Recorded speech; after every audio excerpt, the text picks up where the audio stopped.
Say you own a piece of land separate from your regular house.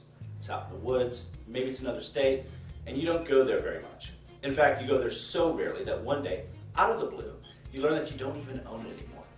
What happened? It's a little known kink in property law called adverse possession.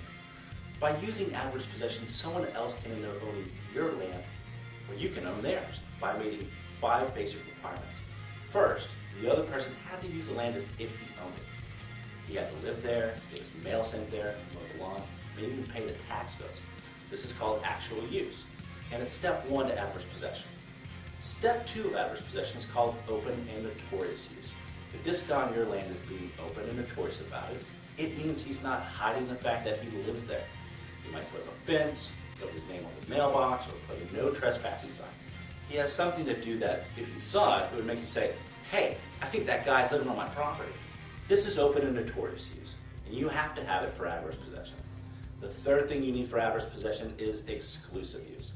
This means that the guy using your land is using it in a way that prevents you from using it. For instance, if he builds a barn on your land and puts a lock on the door so you can't get in, he's showing exclusive use. The barn is obviously for him to use because he has a key and not for you to use because you don't. Exclusive use is step 3 of adverse possession. Step 4 of adverse possession is hostile use. Hostile use just means that someone else is using your land without your permission. He doesn't have to call you names or punch you in the face to be hostile. He just has to be there, even though you never said it's okay. That's hostile use.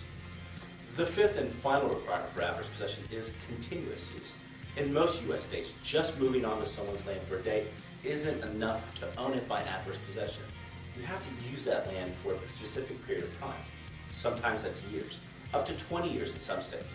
But if this guy on your land has been using it like it was his for 20 years, and all that time you never gave him permission or kicked him out, he's probably going to own your land by the end of that 20 years.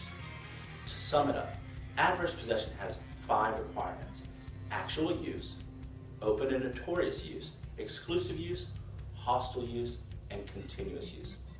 Might not sound fair, but it's the way the law makes sure that people who own land pay some kind of attention to it. They visit it, or grow things on it, or make money from it. If you treat your property like you've abandoned it, and someone comes along to take care of it, adverse possession gives him a way to eventually own it. That's 3-Minute Law on Adverse Possession. Look for other topics of interest at 3minutelaw.com.